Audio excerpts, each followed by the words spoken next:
নামাজ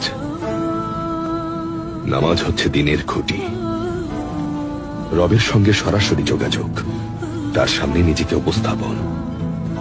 আর এভাবেই তাকে দিনে 5 বার স্মরণ করবে। নিয়ামত রাজি আর জীবিকা তার কাছ থেকেই আসে। বুঝতে পেরেছ?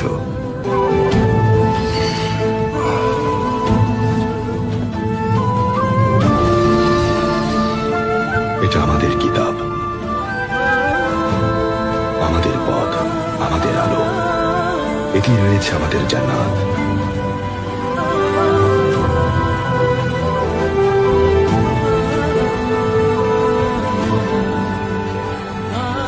প্রতি আয়াতে রয়েছে আমাদের শিফা। যদি তা বুঝতে পারি তাহলে দুনিয়া আমাদের।